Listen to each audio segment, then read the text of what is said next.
যেখানেই ভালোবাসার মূর্তি দেখবে, যেখানেই মানুষ মানুষের জন্য ত্যাগ দেখবে, জানবে সেখানে আমার শচীনন্দন নিমাইয়ের কোনো না কোনো কন্ট্রিবিউশন রয়েছে, কোনো না কোনো অবদান রয়েছে। নইলে এই প্রেম কে পাবে? নিজের কথা চিন্তা করেনি, সারা জীবন কেঁদে যাওয়া মা শচীর কথা সে চিন্তা করেনি, নববিবাহিতা অগ্নিসাক্ষী করে বিয়ে করে নিয়ে আসা বিষ্ণুপ্রিয়া তার কথাও চিন্তা করেনি। যদি চিন্তা করেছে সে শুধু আমাদের কথা চিন্তা করেছে, যাতে আমরা একটু হরি বলতে পারি, যাতে আমরা একটু সুস্থ সমাজে থাকতে পারি, আপন আপনের মধ্যে প্রেম বিতরণ করে যাতে সমাজ তৈরি করতে পারি, সেই জন্য সে এসেছে। আর আমরা তাকে না চিনে আমরা তাকে কত বদনাম দিচ্ছি। ত্যাগ যেখানে, প্রেম যেখানে, তোমার মধুরূপ সেখানে। জগন্নাথের দেউল তোমায় রাখবে কোথায় ঢেকে? এই যে অনেকে সমালোচনা এখন করছে যে মহাপ্রভুর মৃত্যু হয়েছে কেমন করে, তর্কের ব্যাপার। এখন কেমন করে মৃত্যু হয়েছে না হয়েছে 534 বছর আগের ঘটনা ঘেটে কোনো লাভ আছে? আসলে যেতে হবে, জন্মিলে মরিতে হবে, অমরকে কথা কবে। প্রকৃতির নিয়ম ভগবানও তিনি ভাঙতে চাননি, তিনি যে কোনো প্রকারে হোক তিনি চলে গেছেন। অনেকে বলে তিনি নাকি জগন্নাথের বেদির সঙ্গে মিশে গেছে। নজরুল ইসলাম বলছে যে জগন্নাথের বেদির কি ক্ষমতা আছে যে মহাপ্রভু নামক পরমাণু শক্তিকে সে বেঁধে রাখবে? ক্ষমতা নাই। একবার তাকিয়ে দেখো জগৎটা, যেখানেই ত্যাগ, প্রেম, ভালোবাসা, হরিনাম যেখানেই দেখতে পাবে সেইখানেই মহাপ্রভু বিরাজ করছে, জল জল করে বিরাজ করছে, উজ্জ্বল হয়ে বিরাজ করছে। তোমরা দেখতে পাচ্ছেন, এটা তোমাদের দৃষ্টির প্রভাব, এটা তোমাদের দৃষ্টি খারাপ, কিন্তু মহাপ্রভু সব জায়গায় আছে। এই যে আজকের এখানে খয়রামারিতে কীর্তন হচ্ছে, এখানে নিমাই নেই, এখানে প্রভু নেই, আছে মানে কি 100%-এর মধ্যে 200% আছে। তোমরা দেখতে পাচ্ছ না, তোমাদের চোখে ছানি পড়েছে, তাই ছানিটা কাটাও, গুরুর চরণ ধরো, চোখ থেকে অজ্ঞানতার অন্ধকারটা দূর করো। যেখানেই তাকিয়ে দেখবে সেইখানে আমার নিমাই দাঁড়িয়ে আছে, যেখানেই তাকিয়ে দেখবে সেইখানে আমার গৌর দাঁড়িয়ে আছে। তাই বলছে ত্যাগ যেখানে, প্রেম যেখানে, তোমার মধুরূপ সেখানে। জগন্নাথের দেউল তোমায় রাখবে কোথায় ঢেকে? তাই কাঁদবো না। সেই মহাপ্রভু আজকের কীর্তন গাইতে গাইতে হঠাৎ করে তার নজর পড়েছে পশ্চিম আকাশে। এইখানে পশ্চিম দিক কোনটা গো বাবা আমি জানি না, আবার আমি তো ঘুরে ঘুরে এসেছি, আস্তে আস্তে আমার মাথা ঘুরে গেছে। এখানে হ্যাঁ, এইটা পশ্চিম দিক। মহাপ্রভু কীর্তন করতে করতে পশ্চিম দিকে তাকিয়েছে, পশ্চিম দিকে তাকিয়ে দেখছে যে লাল টকটকে সূর্য হ্যাঁ বিদায় নিচ্ছে, অস্ত যাচ্ছে, আবার আগামীকাল উঠবে। লাল টকটকে বিদায় নেওয়া সূর্যের দিকে তাকিয়ে মহাপ্রভু জীবনের সত্যটিকে বুঝতে পারলেন। তাই নিতাই দাদাকে বলছে, ও দাদা নিতাই, সারাদিন হরিনাম করেছি, এই দেখো পশ্চিম দিকে তাকিয়ে লাল টকটকে সূর্য বিদায় নিচ্ছে, আবার আগামীকাল উঠবে। দাদা, এই ঢলে যাওয়া সূর্য দেখে আমার মায়ের কথা বড্ড মনে পড়ছে গো দাদা। আমার মা, আমার জনম দুঃখিনী সচিমা, সচিমায়ের কথা আমার মনে পড়েছে বড্ড দাদা। দাদা, অনেক হরিনাম হয়েছে, সারাদিন অনেক কীর্তন করেছি, আর ভাল লাগছে না কীর্তন করতে। আমার এবার মার কথা মনে পড়েছে, আমি মার কাছে যাব, আমি মায়ের কাছে যাব। সন্তান সারাদিন যতই খেলা করুক, খিদে পেলে মার কথা ঠিক তার মনে পড়বে। কেননা জীবনের উৎপত্তি স্থল তো মা থেকে, মা তো জন্ম দিয়েছে। তাই নিমাই গো, আমার জনম দুঃখিনী সচিমা, একদিন আমার মার সব ছিল, আজকের আমার মার কিচ্ছু নেই দাদা। আমি ছাড়া আমার মায়ের কেউ নেই, কিচ্ছু নেই। দাদা, আমি মার কাছে যাব। মায়েরা, এখানে তোমরা যেসব মা গুলো কীর্তন শুনতে এসছো, তোমরা তো মা। শচী মায়ের মনের দুঃখ তোমরাই বুঝতে পারবে, আর কেউ বুঝতে পারবে না। একটা রমণী, একটা নারী সেই দিন সব থেকে বেশি খুশি হয় যেদিন সে জানতে পারে সে একটা সন্তানের জননী হতে চলেছে। 10 মাস 10 দিন গর্ভ ধারণ করে, শরীরের রক্ত, শরীরের পুষ্টি, সকল শরীরের সবকিছু নিংড়ে দিয়ে গর্ভের মাঝে একটা সন্তানকে বড় করে তোলে, সকল দুঃখ সহ্য করে নেয় সন্তানের ওই মিষ্টি মুখটা দেখবে বলে।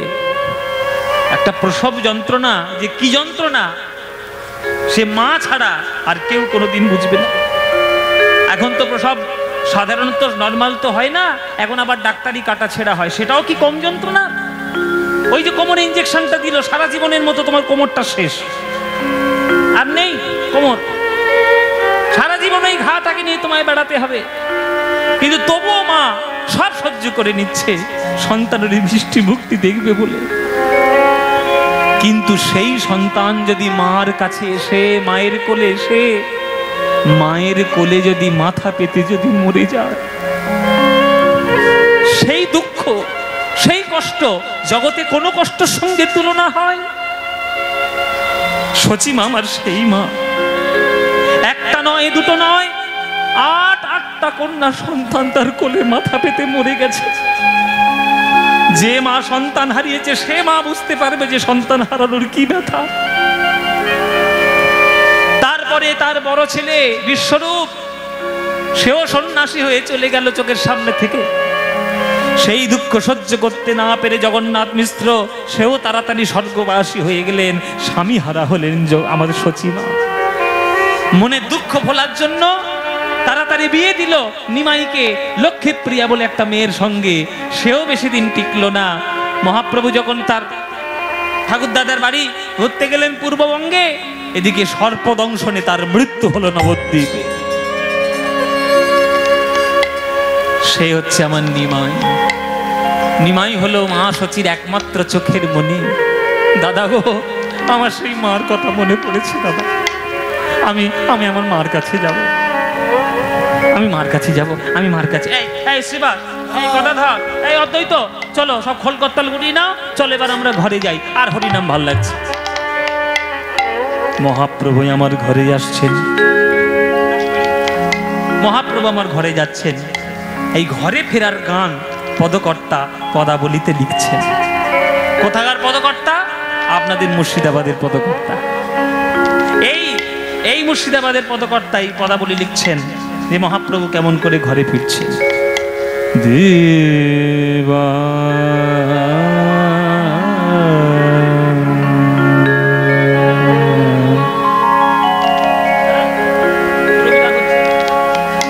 দেবা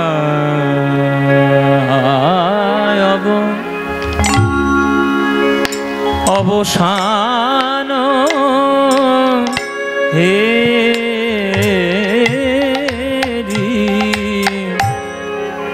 প্রভু আমার গৃহেতে চলি।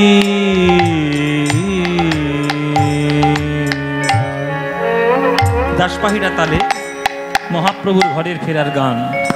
দিবা অবসান হে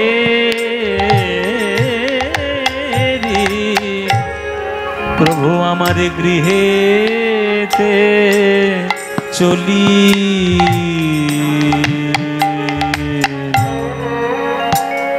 একদম পদাবলী কীর্তন বাবা, পদাবলী কীর্তন তো পদাবলী কীর্তন, এর মধ্যে ভেজাল থাকবে না। দাসপাহিরা তাল, পুরবী রাগের সময় এই গান, মহাপ্রভুর ঘরে ফেরার গান। দেবা দেবা দেবা অবসান হে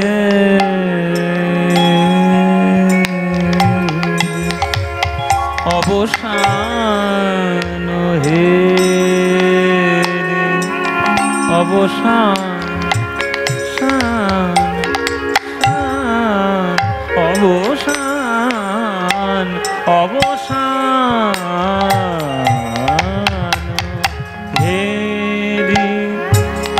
গৃহেতে চলি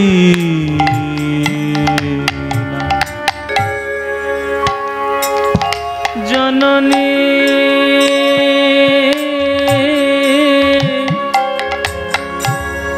জননী জননী চরণে আসি মা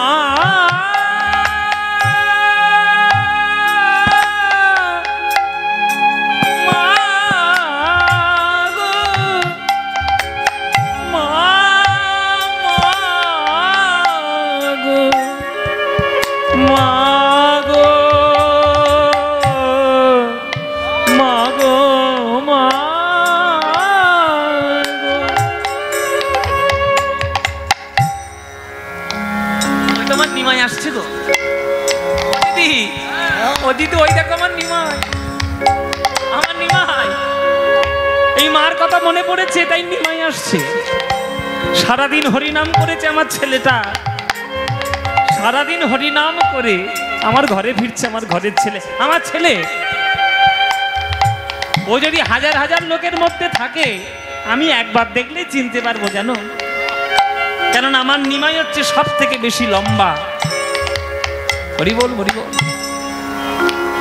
আমার নিমাই কত ফুট লম্বা ছিল জানো? বলছে কত হাত লম্বা নিমাই? আজানু লম্বিত ভুজৌ কণকাবদাত।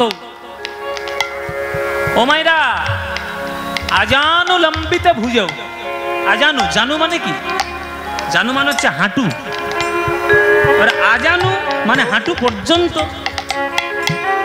আপনি যতই লম্বা হন, আপনি সোজা হয়ে দাঁড়ান, কোনোদিন আপনার হাতটা হাঁটু পর্যন্ত ঠেকবে না। আপনারও ঠেকবে না, অমিতাভ বচ্চনেরও ঠেকবে না। সবার হাঁটু উপরে হাত থাকবে। দেখুন আমারও তাই, দেখুন সবার তাই। কিন্তু নিমাই যখন সোজা হয়ে দাঁড়াতো, নিমাইয়ের হাতটা এমনি এমনি হাঁটু পর্যন্ত চলে যেত। মানে হাতটা বুঝতে পারছেন কি লম্বা? আর সেই হাতের নিমাই 4 হাত লম্বা। আর আমরা প্রত্যেককেই আমাদের হাতের মাপে 3.5 হাত লম্বা। আমরা 3.5 হাত, আর নিমাই 4 হাত, আর তার হাতটা হাঁটু পর্যন্ত ঠেকানো। মানে বুঝতে পারছেন কিরম লম্বা? সাংঘাতিক লম্বা ছেলে। হাজার হাজার লোকের মধ্যে সেই ছেলেটাকে চেনা যাবে না? দূর থেকেও চেনা যাবে। আর মার চোখে কি ফাঁকি দেওয়া যায়? মা ছেলে বেটে হোক, লম্বা হোক, কালো হোক, ফর্সা হোক, একবার দেখলে চিনতে পারবে এটা আমার ছেলে। কেননা রক্তের টান না, নারীর টান, সাংঘাতিক টান। তাই আমার নিমাই আসছে। ও দিদি, ও দিদি, ওই দেখো আমার নিমাই আসছে, ওই দেখো আমার নিমাই। সারাদিন হরিনাম করে আমার নিমাই ঘরে ফিরছে। দেখো ওই জননী চরণে আসি ওগো প্রণাম করিলা, প্রণাম করিলা, প্রণাম করিলা।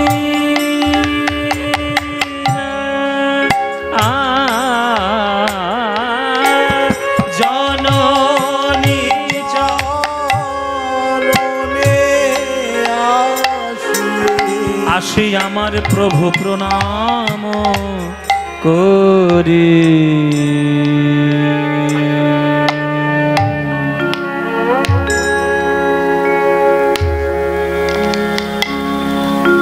সাষ্টাঙ্গে প্রণাম মায়ের চরণে। আমরা তো বাবা মাকে ভক্তি করা ভুলে যাচ্ছি, নিমাই বলেনি। আমরা এখনকার দিনে বাবা মাকে প্রণামই করতে চাই না। বেশি শিক্ষিত হয়ে গেছি তো ওই জন্য প্রণাম করি না। হ্যাঁ, বেশি শিক্ষিত, হাতে মোবাইল নিয়েছি, ইউটিউব করছি, ফেসবুক করছি, হোয়াটসঅ্যাপ করছি, যত সব্বনেশে জিনিস করছি, সব্বনেশে জিনিস দেখছি, আর নিজেদের জিনিসপত্র সব ভুলছি। ভারতবর্ষে, একমাত্র ভারতবর্ষের শিক্ষায় বাবা মাকে ভগবানের স্থানে রাখা হয়েছে। আমি তো মোটামুটি আপনাদের আশীর্বাদে অনেক দেশই ঘুরছি, দেখছি তাই ভারতবর্ষ ছাড়া কোনো ছেলে মেয়ে তার বাবা মার পায়ে হাত দিয়ে প্রণাম করে না। শ্রদ্ধা করে, রেসপেক্ট আছে, কিন্তু প্রণাম নেই। মাথা ঠুকে যে ঈশ্বর বলে বাবা মাকে প্রণাম করা, সেই অভ্যাসটা ভারতবর্ষ ছাড়া নেই। নিমাই তো ভারতবর্ষের ছেলে, সনাতন বংশের ছেলে, সনাতন ধর্মের ছেলে। তাই সে যত বড়ই হয়ে যাক না কেন, লোকে তাকে ভগবান ভগবান বলুক না কেন, মায়ের চরণে প্রণাম সে ভুলবে না। সারাদিন হরি নাম করে এসে সাষ্টাঙ্গে প্রণাম মায়ের চরণে। মা গো জননী জন্মভূমিস্তে স্বর্গাদপি গরীয়সী। মায়ের চরণ স্বর্গের থেকে অনেক বড়। মা গো তোমার চরণে ধরে আমি আজ সন্ধ্যা বেলায় প্রার্থনা করি, তুমি আমায় একটা আশীর্বাদ করো মা। সচিমা বলছে, বল নিমাই তুই কি আশীর্বাদ চাস? নিমাই বলছে, বলো মা, যা চাইব তাই দেবে। সচিমা বলছে, ওরে নিমাই রে, তোর এই গরিব দুঃখিনী অভাগিনী মায়ের কাছে কি আছে আর কি বা দেব? তবু তুই যখন আমার সন্ধ্যাবেলায় আমার চরণে ধরে চেয়েছিস, আমি তোকে দেব, বল বাবা তোর কি চাই? তখন মহাপ্রভু চরণ ধরে বলছি, মা গো আমি তোমার চরণে একটা জিনিস চাই, আমায় এই আশীর্বাদ করো মা গো, এই আশীর্বাদ করো মা, আমায় এই আশীর্বাদ করো মা গো, এই আশীর্বাদ করো মা, যেন বদন ভরে হরি নাম গাইতে পারি, এই আশীর্বাদ করো মা। নিতাই গৌর হরি হরি। বদন ভরে হরি নাম গাইতে পারি, এই আশীর্বাদ করো মা, যেন বদন ভরে নাম গাইতে পারি, এই আশীর্বাদ করো মা গো, বদন ভরে নাম গাইতে পারি, এই আশীর্বাদ করো মা গো। আমাকে আশীর্বাদ করো মা, যেন আমি বদন ভরে হরিনাম গাইতে পারি। সচিমা বলছে, নিমাই আজ পর্যন্ত আমি তোকে হরিনাম করতে বাধা দিয়েছি বাবা? বল বাধা দিয়েছি কিনা? ওরে হরিনাম করলে যেমন নিজেরও মঙ্গল হয়, হরিনাম করলে জগতেরও মঙ্গল হয়।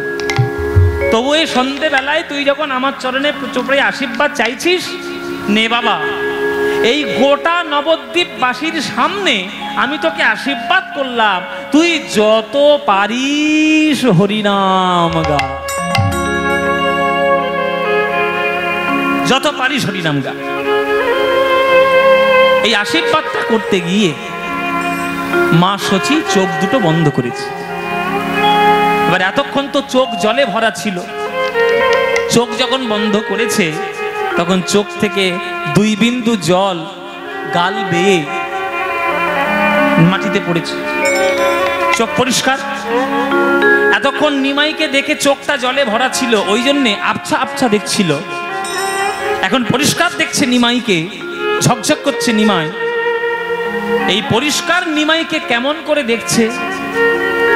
নিমাইকে দেখে আমার সচিমা বলছে, ওরে নিমাই রে, আমি যা বলেছিলাম, যা আশীর্বাদ দিয়েছিলাম, কিন্তু আমি এখন তোকে বলছি, আমি আর যেতে দেব না, আর যেতে দেব না, আর যেতে দেব না, আর যেতে দেব না, সংকীর্তনে বিশ্বম্ভরের আর যেতে দেব না, সংকীর্তনে বিশ্বম্ভরে আর যেতে দেব না, সংকীর্তনে বিশ্বম্ভরের আর যেতে দেব না। সংকীর্তনে বিশ্বম্ভরে আর যেতে দেব। ওমা, এ তুমি কি বলছো? এক মুখে দুই কথা। এই তুমি এক্ষুনি তো বললে যে যত খুশি হরিনাম কর, আবার বলছো যেতে দেবে না, এক মুখে দুই কথা। তখন সচিমা বলছে, ওরে নিমাই রে, যখন আমি তোকে আশীর্বাদটা করেছিলাম হ্যাঁ, যখন আশীর্বাদটা করেছিলাম তখন চোখে আমার জল ভরা ছিল, ভালো করে পরিষ্কার করে দেখতে পাইনি তোকে। যদি জানতাম হরিনামের এই ফল, তাহলে সকালবেলায় কোনোদিন আমি তোকে কীর্তন করতে পাঠাতাম না। এই শ্রীবাস, এই নিতাই, বলো। এই অদ্বৈত, এই তোরা তো আমার নিমায়ের কাছে কাছে ছিলিস, তোরা থাকা সত্ত্বেও, তোরা আমার নিমায়ের আশেপাশে থাকা সত্ত্বেও বল, আমার নিমায়ের গায়ে বল বল কে বা ধুলা দিয়েছে, কে বা ধুলা দিয়ে বল কে বা ধুলা দিয়েছে, হরি বল হরি হরি বল। দিয়েছে, এমন সোনার অঙ্গে বাছার কে বা ধুলা দিয়েছে, এমন সোনার রঙে বাছার কে বা ধুলা দিয়েছে, এমন সোনার অঙ্গে বাছার কে বা ধুলা দিয়েছে, এমন সোনার রঙে বাছার কে বা ধুলা দিয়েছে। নিমায়ের গায়ে ধুলো এলো কি করে? আমার নিমায়ের গায়ে ধুলো লাগলো কি করে? সকালবেলায় চন্দন মাখিয়ে নিমাইকে ঘর থেকে বের করেছি, রোদে রোদে ঘুরে পুড়ে পুড়ে বেড়াবে, রোদের তাপ যাতে গায়ে না লাগে চন্দন গায়ে ঘষেছি। আর সন্ধ্যাবেলা সেই ছেলেটা আমার যখন ঘরে এসছে তার গায়ে ধুলো ভর্তি। নিমার গায়ে কে ধুলো দিতে? এই কে ধুলো? এই ধুলো দিলি কেন বল? তুই ধুলো দিলি কেন বল? এ ধুলো দিয়েছে, ওই দিয়েছে।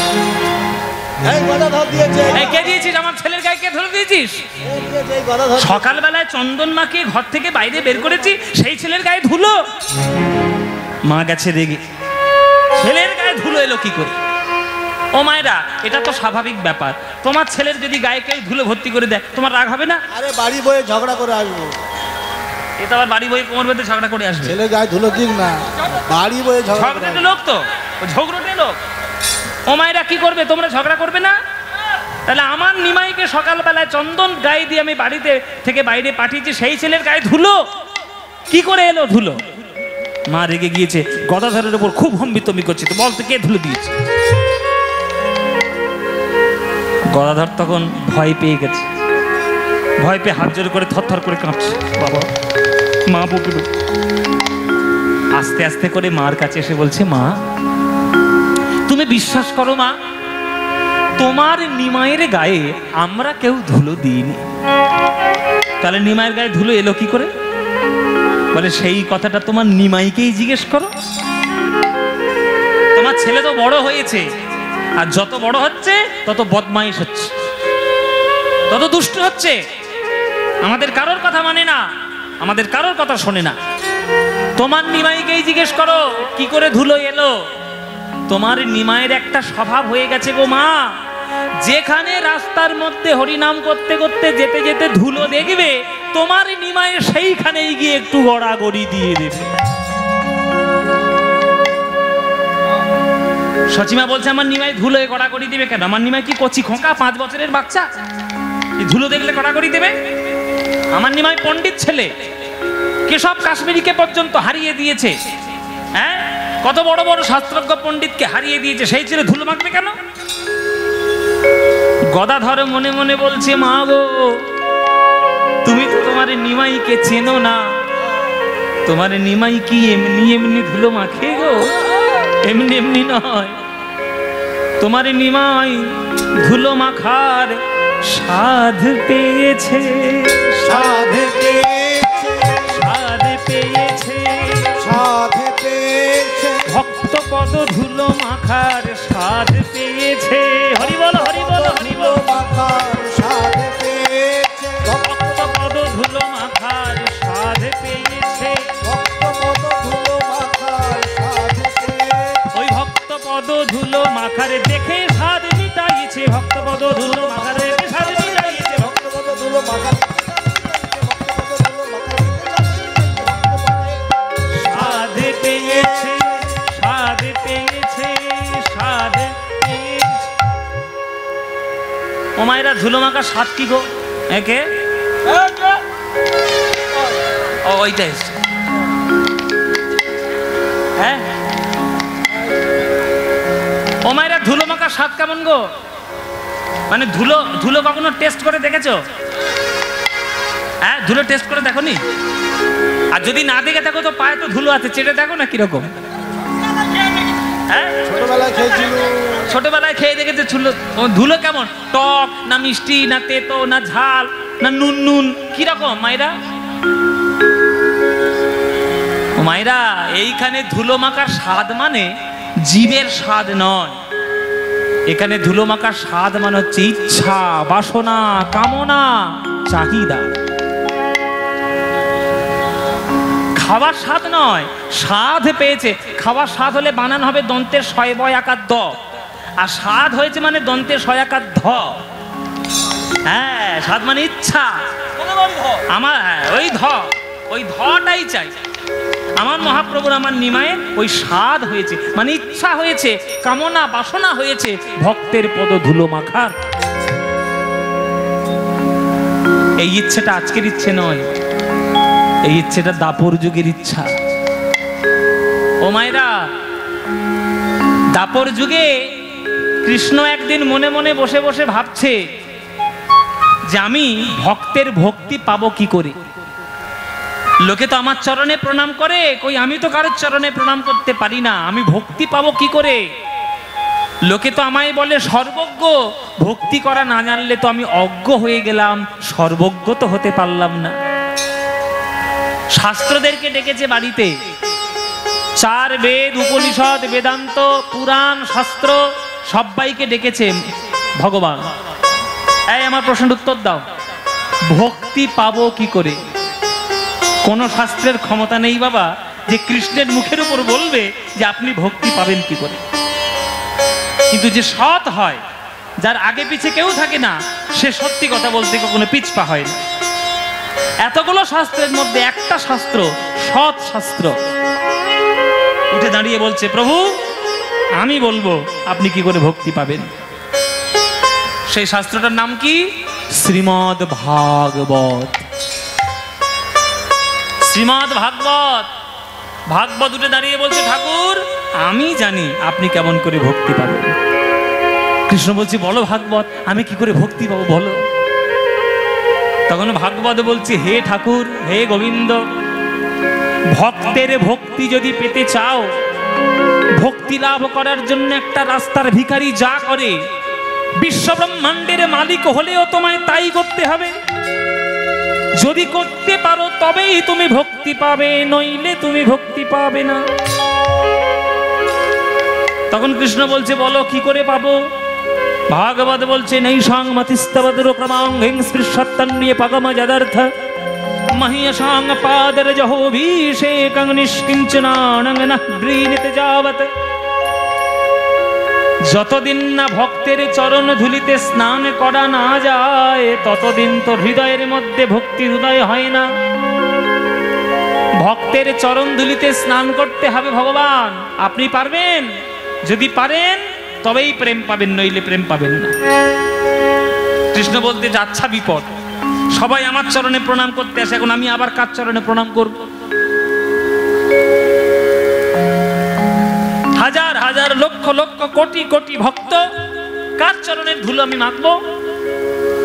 কেউ চরণের ধুলো দিল না, একজন দিল। তার চরণের ধুলোর এত গুণ, ধুলো মেখে আজ কালো কৃষ্ণ হয়েছে সোনার গৌর। সেই ভক্ত কে বাবা? সেই ভক্তকে লক্ষ লক্ষ কোটি কোটি ভক্তের মধ্যে একটাই হলো সেই ভক্ত, সে হচ্ছে গোবিন্দের বাম অংশ সংভূতা শ্রীমতী রাধা রানী, সেই ভক্ত।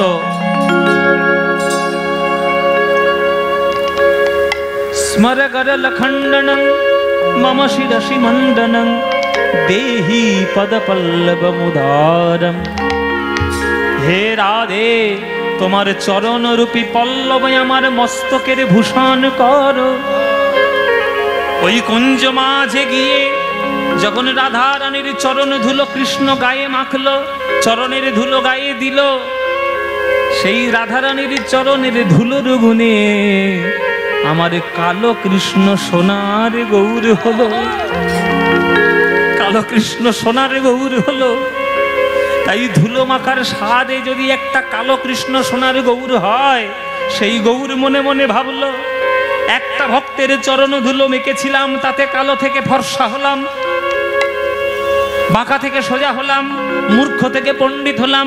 যদি সকল ভক্তের চরণ ধুলো যদি মাখতে পারি, আমার কেমন দশা হবে।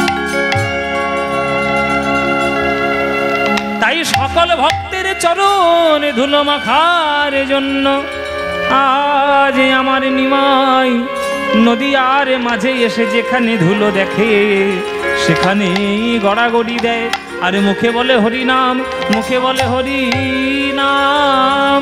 সাধ পেয়েছে, সাধ পেয়েছে, সাধ পেয়েছে, সাধ পেয়েছে, ধুলো মাখার সাধ পেয়েছে, ভক্ত পদ ধুলো মাখার,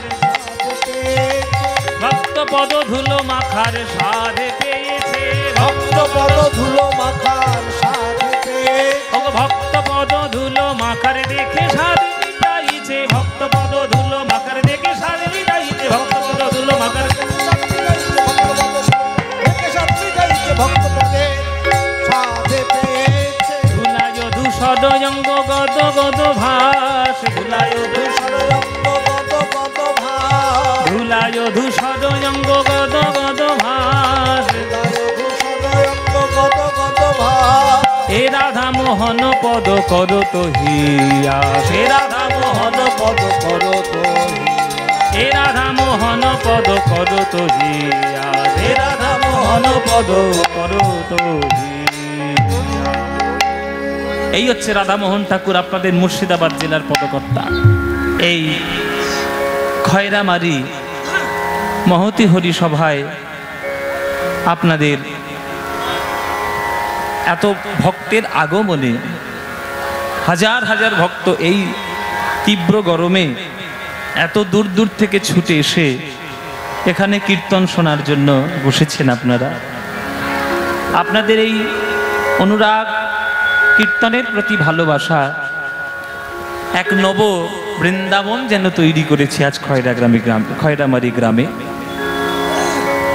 এই কীর্তনের আনন্দ আমরা পেয়েছি আমাদের মহাপ্রভুর থেকে।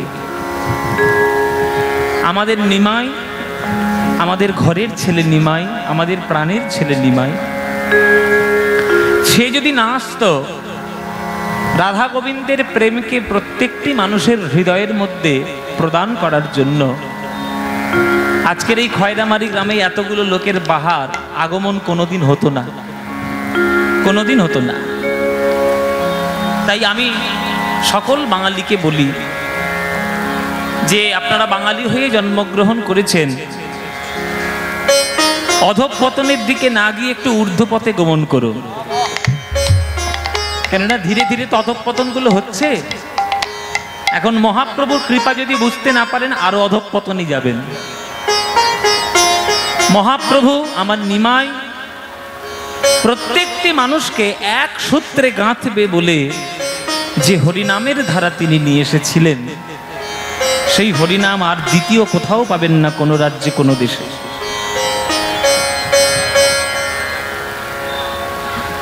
সেই হরিনাম আজকে শোনার জন্য আপনারা এখানে একত্রিত সমবেত। আপনাদের জানলে খুশি হবে, এখানে দরদর করে ঘামছি, আর গতকাল যেখানে ছিলাম ঠক ঠক করে কাঁপছি। হ্যাঁ, আমি গতকালকে যেখানে ছিলাম সেখানে ঠক ঠক করে কাঁপছি, আর আজকে এখানে দরদর করে ঘামছি। কারণ আপনাদের গানটা আসার গতকালকে দুপুরে আমি লন্ডন থেকে বাড়ি ফিরেছি।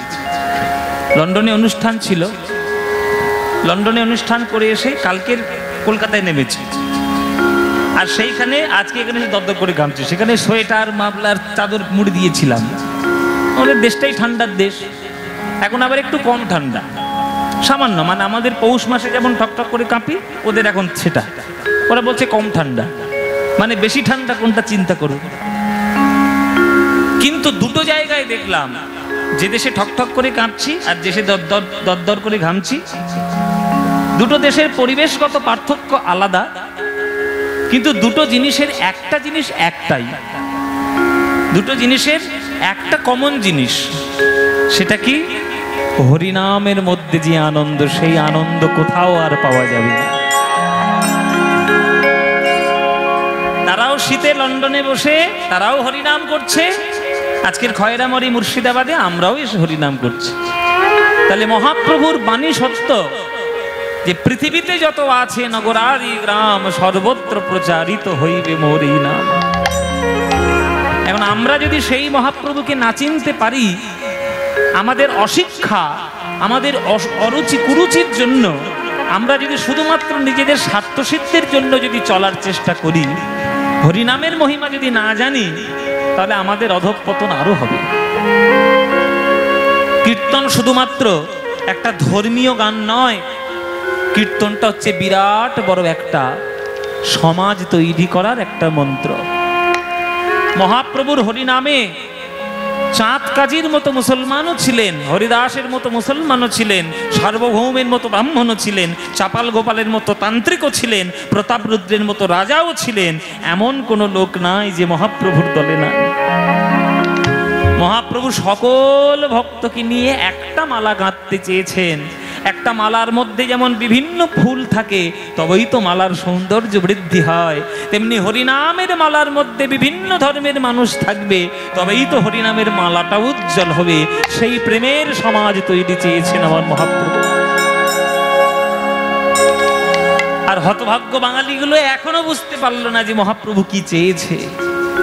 হ্যাঁ, তারা শুধু মহাপ্রভুকে একটা ধর্মীয় স্ট্যাচু হিসেবে রেখে দিয়েছে যে এ হচ্ছে একটা হিন্দু ধর্মের মহান জন, মহান মানুষ। সামাজিক তারা ইতিহাস তো পড়ে না, ইতিহাস পড়ে না, সমাজ পড়ে না, ওই জন্যই তাদের এই দশা।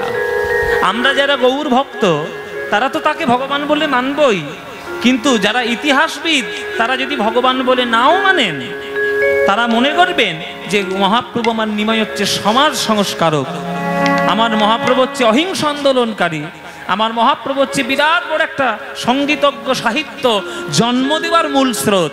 সেটা বুঝতে পারে না বলে আজকের এই দশা।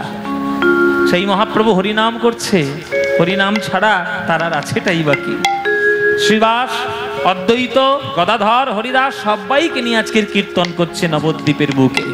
হ্যাঁ, তাই মহাপ্রভুর সেই নবদ্বীপের হরিনামটা কেমন আনন্দের লীলা ঘনমূর্তি।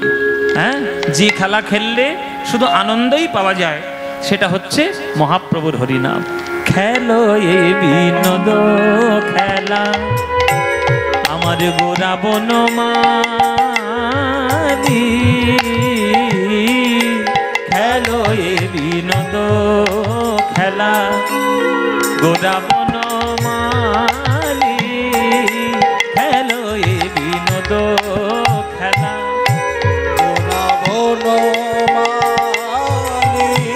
পুলিন পুলিন বিহার, পুলিন বিহার করে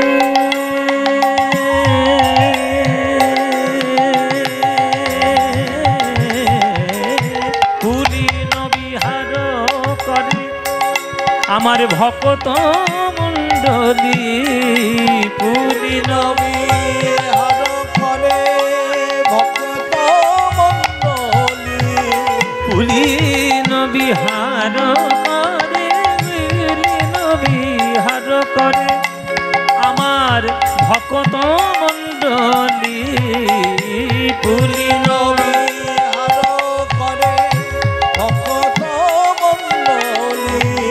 প্রভু খেলে হরি নামের খেলা, খেলে হরি নামের খেলা, প্রভু আমার খেলে হরি নামের খেলা, খেলে হরি নামের খেলা, তার সঙ্গে ভক্তের মেলা, খেলে হরি নামের খেলা, যত ভক্তের মেলা হরি নামের খেলা, তার সঙ্গে ভক্তের মেলা ওই হরি হরি হরি বলা, যত ভক্তের মেলা হরি হরি হরি বলা।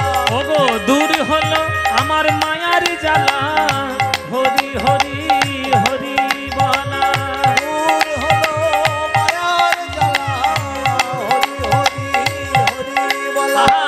আমার দূর হলো সংসার জ্বালা, হরি হরি হরি বলা, দূর হলো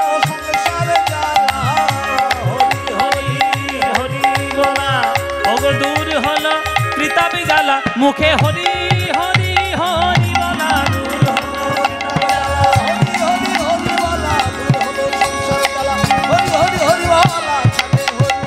বলা হরি হরি নামের খেলা পুলিন বিহার করে ভকত মণ্ডলী পুলিন বিহার করে ভকত মণ্ডলী। এই যে তোমরা কীর্তনগুলো শুনবে নাকি বক বক করবে? কত সুন্দর রান্না করেছে, এখানে খাওয়া দাওয়া করেছো, পেট হয়েছে ভারী, কাঁধ ধার ধারি, এই হয়েছে অবস্থা।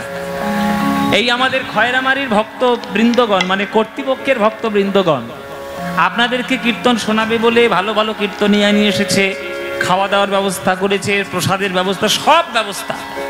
শুধু তাদের একটাই উদ্দেশ্য, নাম করানো নয়, আপনাদেরকে সঠিকভাবে কীর্তনটা শোনানো। ওইটা আপনাদের উদ্দেশ্য থাকা উচিত। কীর্তনের আসরে এলাম, আমি কি শাড়ি পরেছি ভালো করে দেখ, আমার কভরি গয়না আছে একটু ভালো করে দেখ, আর সর্বক্ষণ ফুসফুস গুজগুজ করে, সব নয়। 3 ঘন্টায় যে কীর্তনটা হবে এটা মন দিয়ে শোনা, শুনে বুঝতে হবে যে কি কথা হচ্ছে, কি তত্ত্ব কথাগুলো ভেতরে চলছে। শিক্ষা, শিক্ষা না নিলে হবে না। ও মায়েরা, ভগবান মহাপ্রভু সত্যযুগ থেকে কলিযুগে, এই যে 4টে যুগে, কেন গাড়ি নেই, কেন গাড়ি নিয়ে আসো না, কেন বাস ভাড়া করে নিয়ে এসো, চলো জয় নিতাই।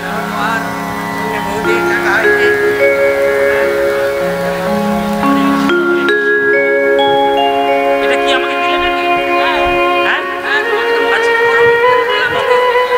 সুবিধা হয়েছে, একটা কাপড় হয়েছে। হ্যাঁ, তো এই যে হরিনাম সংকীর্তন মহাপ্রভু খেলছেন আজকের নয়, সেই সত্যযুগ থেকে খেলাটা শুরু করেছে, এইখানে এসে শেষ করেছে। তাহলে মহাপ্রভু সেই সত্যযুগের খেলা কলিযুগে দিলেন। কি খেলা? প্রেমের খেলা। সত্যযুগে তিনি এত খেলা ভালোবেসেছেন যে নিজেকে 4 ভাগে বিভক্ত করেছেন। হ্যাঁ, বাসুদেব, শঙ্কর্ষণ, প্রদ্যুম্ন, অনিরুদ্ধ, এই 4টে ভাগ বিষ্ণুর সত্যযুগে। সেই 4 ভাগই ত্রেতা যুগে 4 ভাই হয়ে গেল, রাম, লক্ষ্মণ, ভরত, শত্রুঘ্ন। সেই 4 ভাই খেলা করে ভগবান মনে মনে ভাবলেন, আমি কি শুধু ভাই ভাইয়ের সঙ্গে খেলা করব, 2-1টা বন্ধু বান্ধব নেব না? বন্ধু বান্ধব তৈরি করলেন দাপর যুগে, সঙ্গে দাদা বলরামকে রাখলেন, আর 24 জন বন্ধুকে নিয়ে খেলা করলেন। এইবার কৃষ্ণ মনে মনে ভাবছে, যত বন্ধু বাড়ছে তত তো আনন্দ, হ্যাঁ, যত দলবল বাড়ছে তত তো আনন্দ। তাহলে আনন্দ যখন বেশি, তাহলে 2-1টা বন্ধুর সঙ্গে কীর্তন করব কেন? যাকেই দেখতে পাবো তাকেই কোলে করে জড়িয়ে ধরে হরিনাম প্রেম দেব, বাদ কাউকে দেব না। চাঁদ কাজীকেও বাদ দেব না, হরিদাসকেও বাদ দেব না, সার্বভৌমকেও বাদ দেব না, চাপাল গোপালকেও বাদ দেব না। যাকে সামনে পাবো তাকেই কোলে করে জড়িয়ে ধরে আমি একটু হরিনাম দেব। এইটাই তো বসুন বন্ধুত্ব, এইটাই তো বন্ধুত্ব। আমরা বন্ধুত্ব মানে কি? যতক্ষণ পকেটে টাকা ততক্ষণ বন্ধু। কিছু মনে করবেন না বাবা, এইটাই তো জীবনে হচ্ছে এখন। পকেটে যখন আপনার টাকা ভারী, তখন দেখবেন বন্ধু একেবারে ভুরি ভুরি এসে ভর্তি হয়ে গেছে। কিরে চল না একটু সিনেমা দেখি, হ্যাঁ চল না অখাদ্য কুখাদ্য খাই, হ্যাঁ খেয়ে ঘরে অশান্তিগুলো ধরাই। এই তো বন্ধু বান্ধবদের কাজ। কিন্তু সকল বন্ধু তা নয়। আসল বন্ধু কাকে বলে? উৎসবে বেশনে চৈব দুর্ভিক্ষ রাষ্ট্র বিপ্লবে রাজদ্বারে শ্মশানে চৈ যতিষ্ঠতি সবান্ধব। উৎসবে, রাজার স্থানে, মরণের সময়, দুঃখের সময়, আনন্দের সময়, এমনকি চিতার সময় পর্যন্ত যে কাছে কাছে থাকে সেই বন্ধু। সে বন্ধু আপনি পাবেন কোথায়? নেই, সে বন্ধু পাবেন না। শুধু স্বার্থপর বন্ধু চারিদিকে ঘুরছে, কিন্তু সে বন্ধু একজন আছে। কে আছে সে বন্ধু? সে বন্ধু আপনার আশেপাশে ঘোরাফেরা করছে। সে বন্ধু হলো হরি দীনবন্ধু। তাহলে হরি হচ্ছে সেই বন্ধু। সেই বন্ধুকে যদি আপনি না ডাকেন, তাহলে প্রেম আপনি পাবেন কেমন করে? পাবেন না। ওই জন্য সেই মহাপ্রভুই হচ্ছে আমাদের বাঙালিদের আসল বন্ধু। তিনি প্রেম দিয়েছেন, খেলাও করেছেন, হরিনামের খেলা করে ভক্তদের সবাইকে উদ্ধার করেছে। অথচ দুঃখ কি জানেন বাবা, সমালোচনা তাকেও বাদ দেয়নি, সমালোচনা তাকেও শুনতে হয়েছে। আমার নিমাইকে পর্যন্ত শুনতে হয়েছে যে মা আর বউয়ের মুখে খাবার তুলে দেওয়ার জন্য নিমাই নাকি দল পাকিয়েছে। এইটা নবদ্বীপের বুকে তাকে শুনতে হয়েছে। আমাদের যখন সাধারণ মানুষরা সমালোচনা করে আমরা মাঝে মাঝে হাসি, হ্যাঁ, অট্টহাস্য, মাঝে মাঝে হাসি। আমাদের তো সমালোচনার লোক অভাব নেই। আমার গান ভালো লাগছে না, আমার সমালোচনা করে বেড়াচ্ছে, তখন আমরা হাসি। হাসি এই কারণে যে আমি তো ক্ষুদ্র, আমার তো জগতে অস্তিত্ব আছে না নেই সেটাই জানি না। যিনি আমাদের উদ্ধার করার জন্য প্রেম দিতেলেন আমাদের মহাপ্রভু রাধা গোবিন্দ মিলিত তনু হয়ে, তাকে যদি সমালোচনা শুনতে হয়, আর আমরা তো চরণের ধুলো মাত্র, আর কিচ্ছু না। তাই মহাপ্রভুকেও সমালোচনা শুনতে হয়েছে। কিন্তু তিনি যে কি দিয়ে গেছেন সেটা তো আপনারা জানতে পারলেন না। তিনি দিয়ে গেছেন প্রেম রত্ন, আপনারা বুঝতে পারেননি, কিন্তু নজরুল ইসলাম ঠিক বুঝে দিয়েছে। নজরুল ইসলাম তিনি ঠিক বুঝে নিয়েছে যে নিমাই আমাদের জন্য কি দিয়েছে। তো সেই নজরুল ইসলাম মহাপ্রভুর জন্য একটা গান লিখেছিল, কি সুন্দর গান। বলছে, মোরা কাঁদবো না ওগো সচি দুলাল, তোমায় ডেকে ডেকে তুমি গেছো চলে, তোমার প্রেম গিয়েছো রেখে। এসব জাত পাত ভেদাভেদ ছাড়ুন, আগে মানুষ হন। শোনো রে মানুষ ভাই, সবার উপরে মানুষ সত্য, তাহার উপরে নাই। কথাটা কে লিখেছে? চণ্ডীদাস ঠাকুর লিখে গেছে। আর আপনি পদাবলী কীর্তন শুনছেন, আর বাইরে গিয়ে শুধু ঝগড়াঝাটি শুরু করেছেন। আপনি কি শুনলেন এতক্ষণ? শুধু নাটক করেছেন 3 ঘন্টা বসে বসে। নাটক নয়, মন দিয়ে কীর্তন শোনো। আহা হা, কি সুন্দর নজরুল ইসলাম লিখেছে। আপনারা যদি বলেন দু লাইন শোনাই, হ্যাঁ বাবা শোনাবো 2 লাইন এই গানটা। মোরা, আগে সুরে সুরে গান কথাটা শুনে নিন, তাহলে বুঝতে সুবিধা হবে। মোরা কাঁদব না আর সচি দুলাল, তোমায় ডেকে ডেকে। গানটা লিখছে নজরুল ইসলাম। হৃদয়ে তার কত ভক্তি, কত শ্রদ্ধা, তবেই না এই গান লিখতে পেরেছেন নিমাইয়ের কাছে। আহা, মোরা কাঁদব না ওগো সচি দুলাল, তোমায় ডেকে ডেকে মোরা কাঁদব না আর সচি দুলাল, তোমায় ডেকে ডেকে তুমি গেছো চলে, তোমার প্রেম গিয়েছো রেখে। রোজ তুমি গেছো চলে, তোমার প্রেম গিয়েছো রেখে, তাই কাঁদব না সচি দুলাল, তোমায় ডেকে ডেকে। আহা, কথাটা শুনুন। মোরা আর কাঁদবো না ওগো সচি দুলাল, তোমায় ডেকে ডেকে। কেননা আমি বুঝতে পেরেছি তুমি গেছো চলে, কিন্তু তোমার প্রেম গিয়েছো রেখে। বাবা অনেক কষ্ট করে সন্তানের জন্য সম্পত্তি অর্জন করে যায়, অনেক কষ্ট করে সম্পত্তি অর্জন করে যায় যাতে সন্তান সুখে থাকে। সম্পত্তিটা অর্জন করতে গেলে অনেক কষ্ট হয়, কিন্তু যে সেই সম্পত্তিটা ভোগ করে, সেই কষ্টের যদি সম্মান সে জানাতে না পারে, তাহলে সে কি সন্তান হলো? সন্তান নয়, সন্তানের নামে অকৃতজ্ঞ তৈরি হলো। তাই নজরুল ইসলাম বলছে যে আমি অকৃতজ্ঞ নই নিমাই, আমি অকৃতজ্ঞ নই। আমি জানি তুমি আমাদের জন্য কি দিয়ে গেছো, তাই আমি তোমার জন্য কাঁদবো কেন? তোমার প্রেমানন্দের হৃদয়কে ভরিয়ে নিয়ে আমি সারা জগতে তোমার প্রেম দিয়ে দেব, কাঁদব না। আহা, কি অপূর্ব কথা।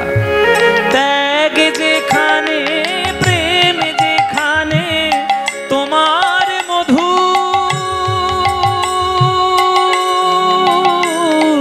রূপ সেখানে,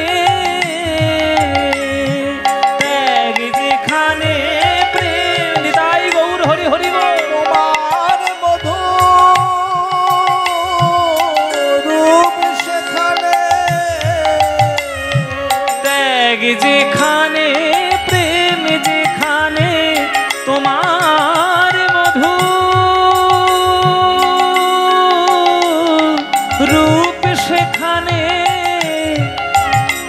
ওগো জগন্নাথের দেউল তোমায় রাখবে কোথায় ঢেকে, ওগো জগন্নাথের দেউল তোমায় রাখবে কোথায় ঢেকে, তাই কাঁদব না। এসব গানের মূল্য কেউ দিতে পারবে? এসব মূল্য দেওয়া যায়? গানের কথাটা শুনুন, বলছে ত্যাগ যেখানে, প্রেম যেখানে, তোমার মধুর রূপ সেখানে। হলো বৈরাগিনী ধরা তোমার চরণ ধুলি মেখে, হলো বৈরাগিনী ধরা তোমার চরণ ধুলি মেখে। তোমার মন্ত্র নীল অসীম আকাশ চাঁদের তিলকে কে, তোমার মন্ত্র নীল অসীম আকাশ চাঁদের তিলক। হায় হায় হায় হায় হায়, কি লিখে দিয়েছে নজরুল ইসলাম। ও মাইরা, তোমরা এমন একটা দেশের নাম বলতে পারবে যে দেশে ধুলো নাই? যে দেশে ধুলো নাই সেই রকম দেশের নাম বলতে পারবে? এই তো আমি লন্ডন ইংল্যান্ড ঘুরে এলাম, সেখানেও তো দেখলাম ধুলো আছে। আমেরিকায় গিয়েছিলাম গত বছর, সেখানেও তো ধুলো আছে। ভারতবর্ষে তো ধুলো ভর্তি। হ্যাঁ, যেখানে যাবে সেখানে ধুলো। বলছে এই ধুলোগুলো কোথা থেকে এলো? পৃথিবীতে এমনি এমনি হলো? নজরুল ইসলাম ভাবের দৃষ্টিতে বলছে না না, ওসব পৃথিবীর ধুলো নয়, ওগুলো মহাপ্রভুর চরণের কৃপা পেয়েছিল, তাই ধুলো হয়ে জগতে বিরাজ করলো। হরি বল। হলো বৈরাগিনী ধরা তোমার চরণ ধুলি মেখে। এই যে পৃথিবীতে ধুলো পড়ে রয়েছে, মহাপ্রভুর শিষ্যা হওয়ার জন্য, মহাপ্রভুর কাছে হরিনামের মন্ত্রে দীক্ষা নেওয়ার জন্য সমগ্র পৃথিবীটাই মহাপ্রভুর শিষ্যা হয়ে গেছে, ছাত্রী হয়ে গেছে। তাই পৃথিবীতে ধুলো, কেননা মহাপ্রভু চরণ ধুলো মাখতে ভালোবাসতেন। নরোত্তম দাস ঠাকুর বলেছেন, ভক্ত পদ ধুলি আর ভক্ত পদ জল, ভক্ত ভুক্ত শেষ এই তিনে মহাবল। বৈষ্ণবের পদধূলি তাহে মোর স্নান কেলি, বৈষ্ণবের নামেতে উল্লাস তর্পণ মোর বৈষ্ণবের নাম। বিচার করয়ে মনে ভক্তি রস আস্বাদনে, মধ্যস্থ শ্রী ভাগবত পুরাণ। ভক্তের চরণ ধুলি গায়ে না মাখলে হৃদয়ের মধ্যে প্রেমের উদয় হবে না। তাই মহাপ্রভুর প্রত্যেকটি চরণের ধুলো আজ পৃথিবীতে ছড়িয়ে গিয়ে যেন সমগ্র পৃথিবী মহাপ্রভুর শিষ্যা হয়ে গেছে। হলো বৈরাগিনী ধরা তোমার চরণ ধুলি মেখে, তোমার মন্ত্র নীল অসীম আকাশ চাঁদের তিলকে কে, তোমার মন্ত্র নীল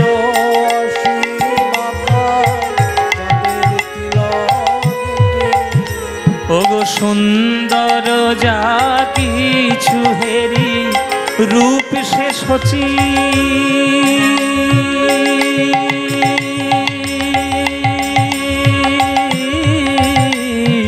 নন্দনেরি সুন্দর যা কিছু হেরি রূপ সে সচি,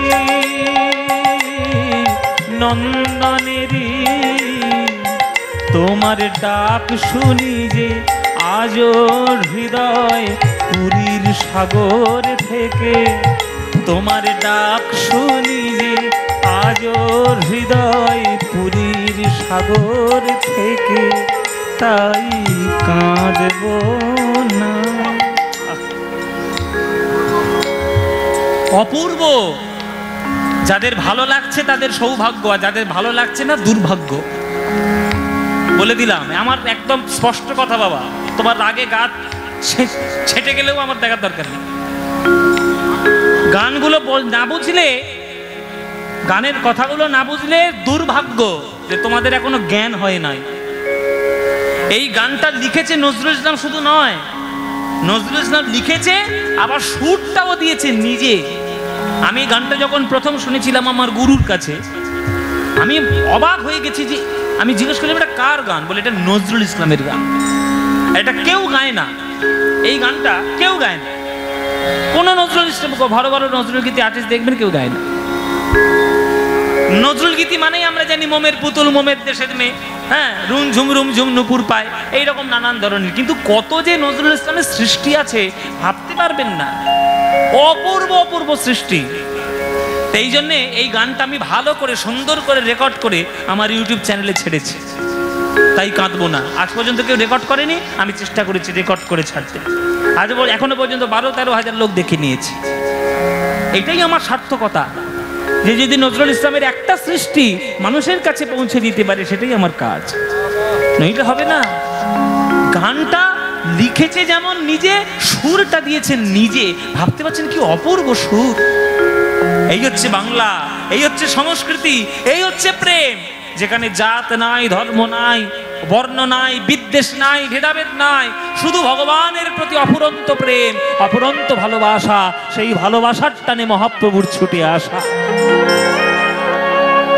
হ্যাঁ, তাই কাঁদব না ও গো সচি দুলাল,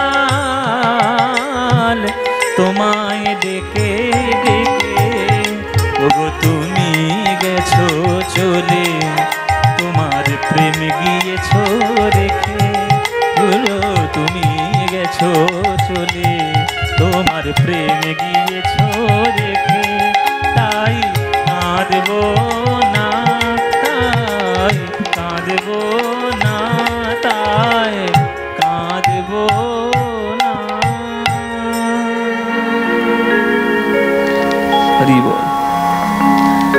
মুর্শিদাবাদ জেলার জমিদার রাজা নন্দকুমার তার গুরুদেব ছিলেন। আর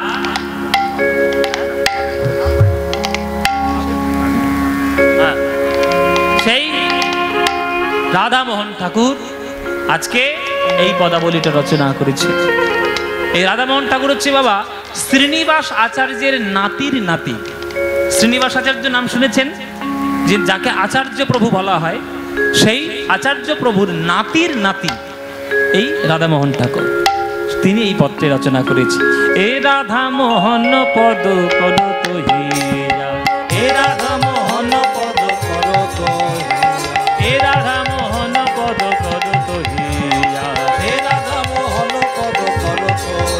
আজ এ রাধামোহন পদ করো তো হি আসরে, এ রাধামোহন পদ করো তো হি আসহে, এ রাধামোহন পদ করো তো হি আসহে, এ রাধামোহন পদ করো তো হি আসহে, এ রাধামোহন পদ করো তো হি আসহে, এ রাধামোহন পদ করো তো হি আসহে, রাধামোহন।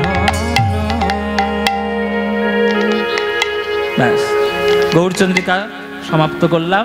এবার আমরা বৃন্দাবনের দিকে যাব, উত্তর গোষ্ঠের বৃন্দাবনের অংশটি জানার জন্য।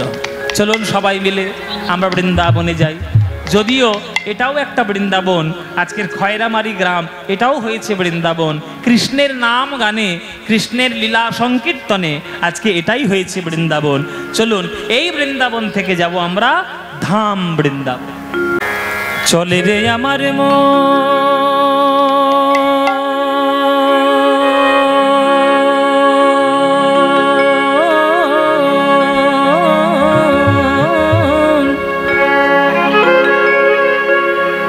মধুর বৃন্দাবন।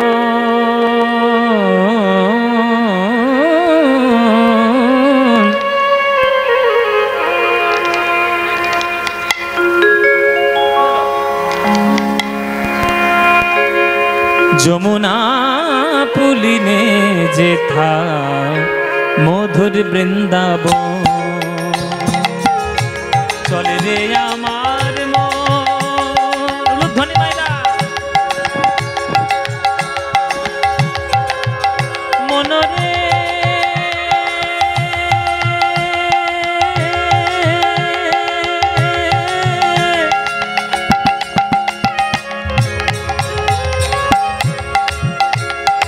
মনরে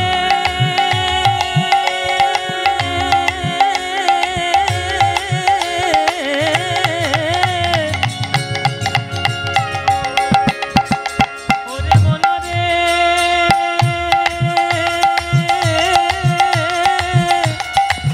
মনরে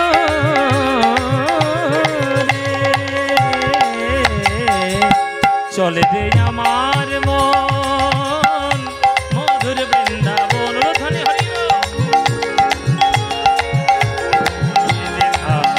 মধুর বৃন্দাবন। চলে রে আমার মন মধুর বৃন্দাবন। যমুনা পুলিনে যেথা মধুর বৃন্দাবন। সেথায় যাবি প্রেম কুড়াবি পানি সামারে জারে নিজা ধানে বাদা মাবা গামানি দাপা। সেথা যাবি প্রেম কুড়াবি। আপনারা যারা গান শুনছেন কারা কারা বৃন্দাবন গিয়েছেন একবার হাত তুলুন দেখি। বৃন্দাবন কারা গেছে? বাহ, এই তো অনেকেই গিয়েছে বৃন্দাবন।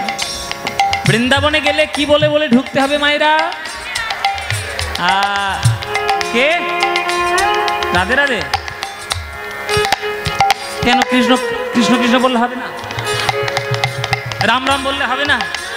হরি হরি কৃষ্ণ কৃষ্ণ কোনোটাই কাজে লাগবে না। কি বলতে হবে? রাধে রাধে। তাহলে চিন্তা করুন যে রাধারানীর ক্ষমতাটা কতখানি। কৃষ্ণ বিশ্বব্রহ্মাণ্ডের মালিক হতে পারে, কিন্তু বৃন্দাবনের মালিক তিনি নন। বৃন্দাবনের মালিক রাধারানী। মায়েরা, ভক্তিতে ভগবানকে এমন বশীভূত করে নেওয়া যায় যে ভগবানকে পর্যন্ত বশীভূত করে নিয়ে তার নাম লুপ্তও করে দেওয়া যেতে পারে।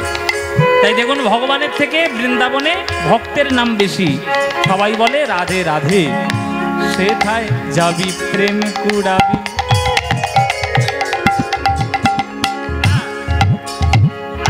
সেথায় যাবি প্রেম কুড়াবি। আরে রাধা কৃষ্ণের দেখতে পাবি।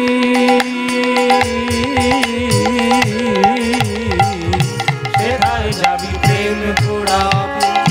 রাধা কৃষ্ণের দেখতে পাবি। আপনাদের একটা কথা শিখিয়ে দিই, একটা কথা জেনে রাখুন মায়েরা বাবারা। যদি মনে হয় আপনার যে আপনি তীর্থে যাবেন বা তীর্থে যাওয়ার আপনার ইচ্ছে হচ্ছে, দয়া করে আপনাদের সবাইকে আমি হাত জোড়ো করে বলছি, দয়া করে একদম করজোরে বলল, প্রয়োজন হলে তোমার পায়েও ধরবো, কিন্তু দয়া করে অভক্তদের সঙ্গে নিয়ে তীর্থে যাবেন না। কথাটা ভালো করে বুঝে নেবেন। অভক্তদের সঙ্গে করে তীর্থে যাবেন না। অভক্তদের সঙ্গে করে বেড়ানোর জায়গায় বেড়াতে যান।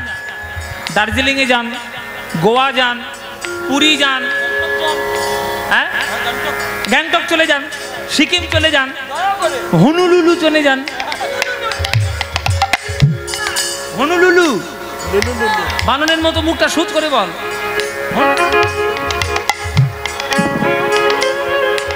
হনুলুলু হচ্ছে জাপানে।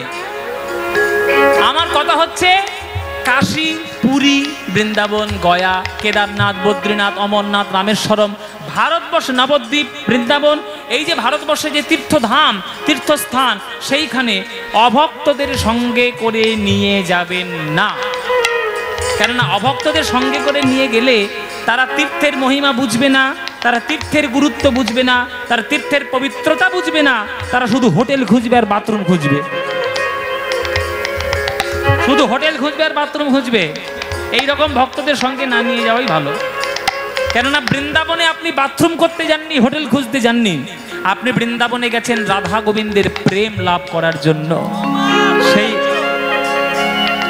সেই বৃন্দাবনে প্রেম লাভ করার জন্য যদি যাও, তাহলে ধুলোটায় গড়াগড়ি দাও, ধুলোয় গড়াগড়ি দিয়ে বৃন্দাবনের ধুলো গায়ে মেখে প্রেম করিয়ে নাও।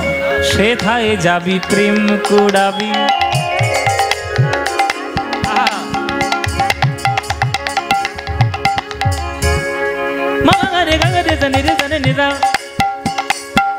পানি সামা মামা রে সাগা দে মামা রে নে রে সারে নে সাদা নে দা পাদা মা পানে নে সা নে সাদা নে নে সা। সেথায় যাবি প্রেম কুড়াবি, আরে রাধা কৃষ্ণের দেখতে পাবি। কদম তলায় দাঁড়ায়ে আছে, কদম তলায় দাঁড়ায়ে আছে, আমার কদম তলায় দাঁড়ায়ে আছে, আমার কদম তলায় দাঁড়ায়ে আছে রাধা মদন মোহন। কদম তলায় দাঁড়ায়ে আছে মদন মোহন। যমুনা পুলিনে দেখা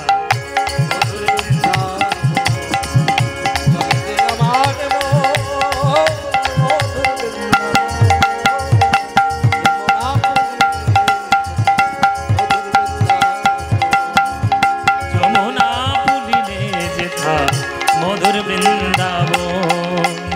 যমুনা পুলিনে মনরে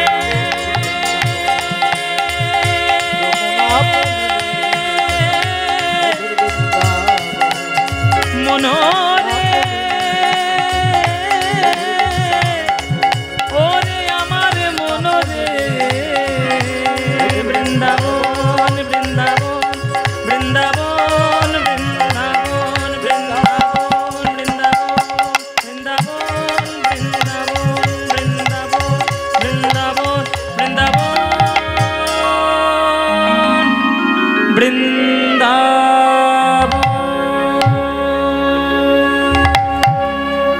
সবাই বলো বৃন্দাবন ধাম কি, বৃন্দাবন ধাম কি, বৃন্দাবন ধাম কি।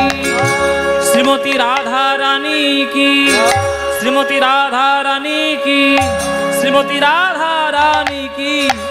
बोलो प्रेम से राधे राधे, बोलो राधे राधे, बोलो राधे राधे।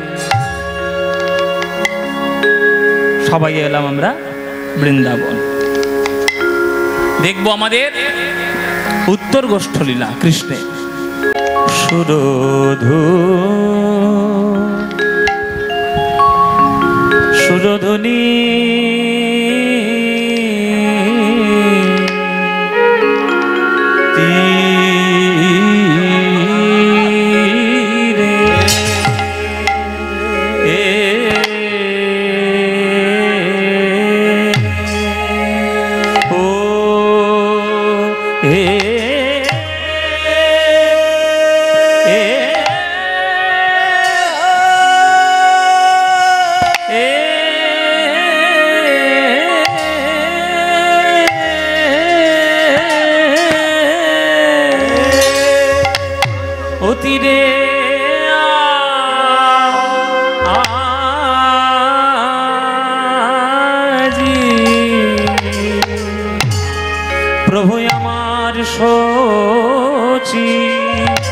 শচীর নন্দা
সুরধুলির তীরে আজ আমার গৌর কিশোর সহচর মেলি গোরা আমার আনন্দে বিভোর সহচর মেলি গোরা আমার আনন্দে বিভোর।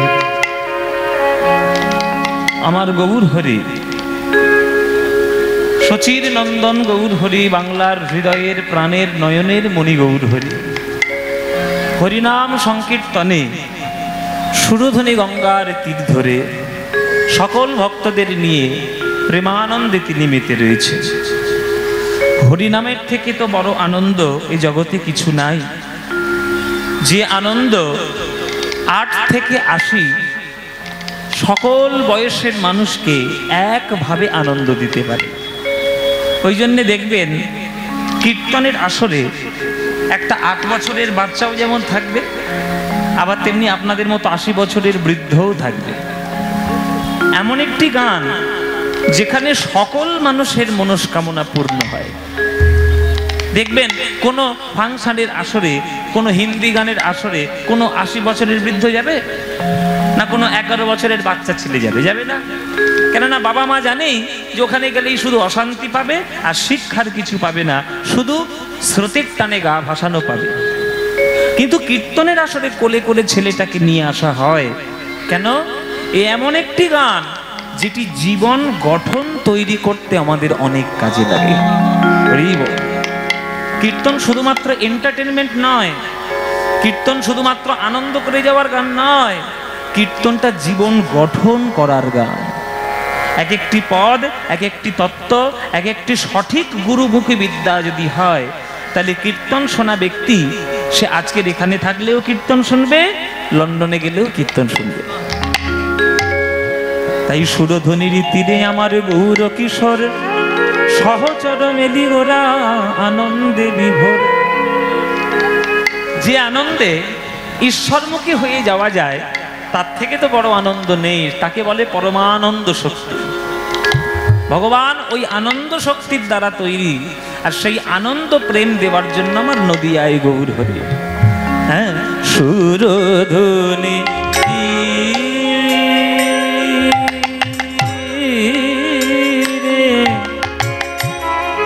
আমার গৌর কিশোর, গৌর কিশোর, গৌর কিশোর, গৌর কিশোর সুরধ্বনি আমার গৌর কিশোর সহচর মেলি গোরা, সহচর মেলি গোরা, সহচর মেলি গোরা, সহচর মেলি গোরা আনন্দে আনন্দে আনন্দে বিভোর। সহচর মেলি গোরা দেখো আনন্দে বিভোর। সহচর মেলি গোরা, মেলি গোরা, মেলি গোরা, সহচর মেলি গোরা দেখো আনন্দে বিভোর। আরে গরে জানি দানি রে জানি নি জানি দানি নি দা বামা দা বামা গামা গা পামা দা বামা বা গামা গা সা গা রে দা পামা গামা পানি দা দা পামা গামা পানি দা দা পামা গামা পানি দা দা দা। সহচর মেলি গোরা দেখো আনন্দে বিভোর। রে জানি নি দা বাসা নি গামা বা গামা সা গা নি দা বা গামা পানি নি দা বামা দা বামা গামা গা পা গামা গানি গামা গাজা নি দা বা গা নি দা জানি নি দা। সহচর মেলি গোরা দেখো আনন্দে বিভোর। বাবা গামা গা সা গা নি দা পা গামা পা নি দা পানি সা গা নি দা নি সা নি দা বামা গামা পানি দা নি দা বামা গামা পানি দা নি দা বামা গামা পানি। সহচর মেলি গোরা দেখো আনন্দে বিভোর। আমার গৌর হরি, আমার গৌর হরি প্রভু আমার ভক্তগণ সঙ্গে লয়ে প্রভু আমার খেলে হরি নামের খেলা, হরি নামের খেলা, খেলে হরি নামের খেলা, হরি নামের খেলা, ওই বাহু দুটি ঊর্ধ্বে তুলে হরি নামের খেলা, বাহু দুটি ঊর্ধ্বে তুলে হরি নামের খেলা, ত্রিতাবে জ্বালা হরি নামের খেলা, দূর হলো চিতাবে জ্বালা হরি নামের খেলা, দূর হলো সংসারে জ্বালা হরি নামের খেলা, দূর হলো সংসার জ্বালা হরি নামের খেলা, ওই হরি বলা আর বাহু তোলা হরি নামের খেলা, হরি বলায় আর বাহু তোলা হরি নামের খেলা, দূর হলো ত্রিতাপে জ্বালা হরি নামের খেলা, দূর হলো চিতাবে জ্বালা হরি নামের খেলা, সংকীর্তনে হৃদয়ে দোলা হরি নামের খেলা, সংকীর্তনে হৃদয়ে দোলা হরি নামের খেলা,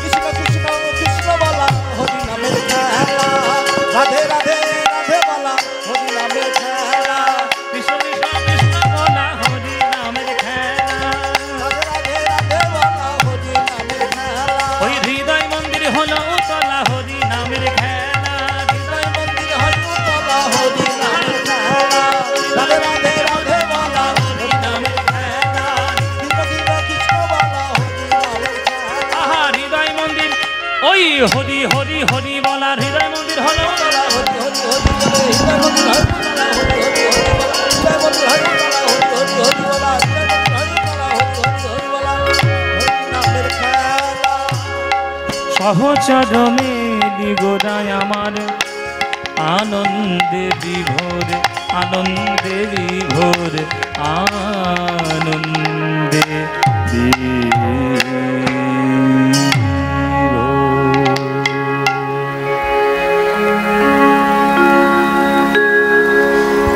आनंद लीलामय विग्रहाय हेमाभो दिव्य छवि सुंदराय तस्मै महाप्रेम रसप्रदाय चैतन्य चंद्राय नमो नमस्ते, नमो नमः।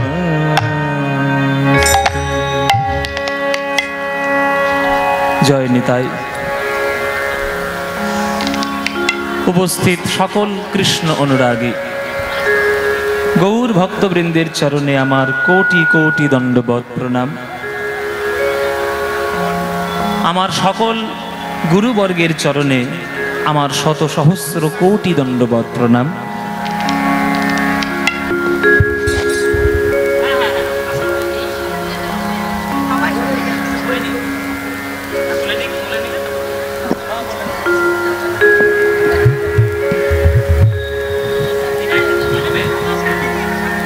শ্রদ্ধেয় ভক্তমণ্ডলী ও ভক্তিমতী মায়েরা, নামযোগ্য কমিটির পক্ষ থেকে আপনাদের চরণে শতকোটি প্রণাম। আপনারা উত্তর গোষ্ঠ পালাটি আস্বাদন করছেন, পরিবেশন করছেন। সকলেই জানেন স্বনামধন্য কীর্তনিয়া, কীর্তন জগতের জি বাংলা খ্যাত প্রথম স্থান অধিকারী কীর্তন জগতের পদ্মপলাশ হালদার মহাশয়। ওনাকে আমাদের নামযোগ্য কমিটির পক্ষ থেকে নামযোগ্য কমিটির সভাপতি সম্মানীয় সহদেব ঘোষ মহাশয় বরণ করে নেবে।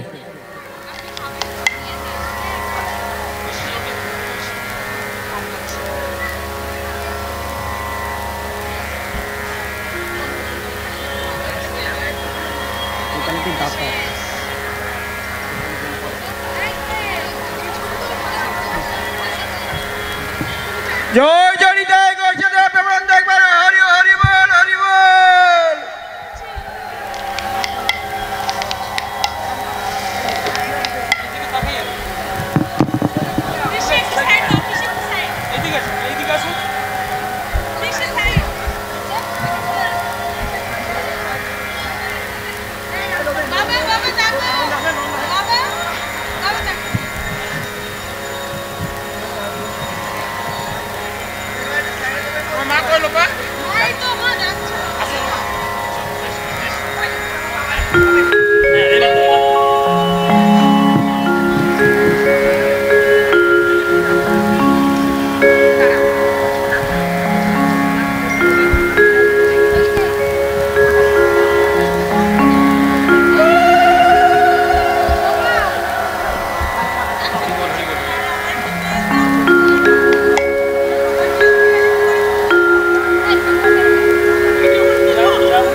জয় নিতাই। আমি বলে দিচ্ছি, আমি বলে দিই কোনটা কোনটা কোনটা।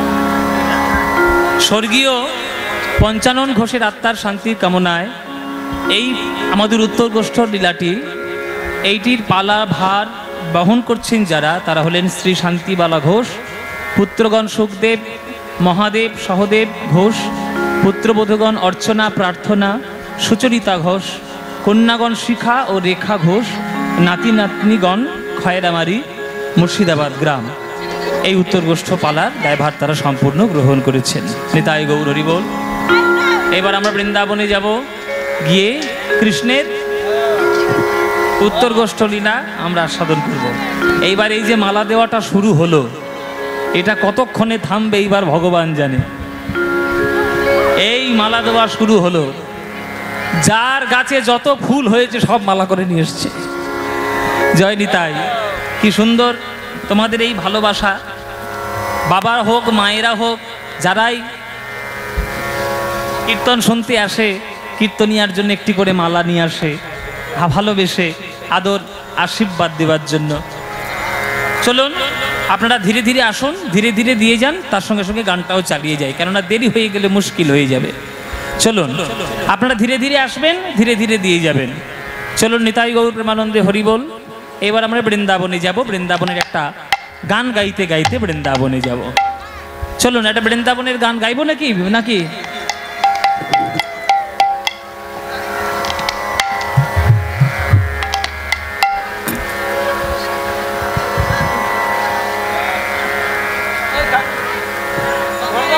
হচ্ছে না, ভালো মাইক বন্ধ হচ্ছে না।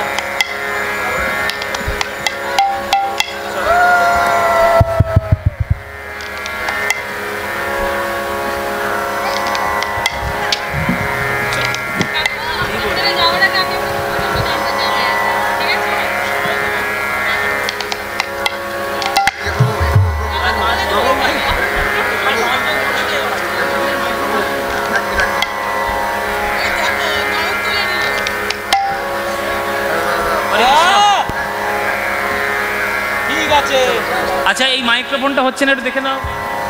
এই মাইক্রোফোনটা কোনো আওয়াজ নেই, মাইক্রোফোনটা দেখো। এত মালা, কান ঢাকা দি, কি বলবো, গলা থেকে খুলে যাচ্ছে, কান ঢাকা দি। চলো জয় নিতা। বাহ, জয় নিতা।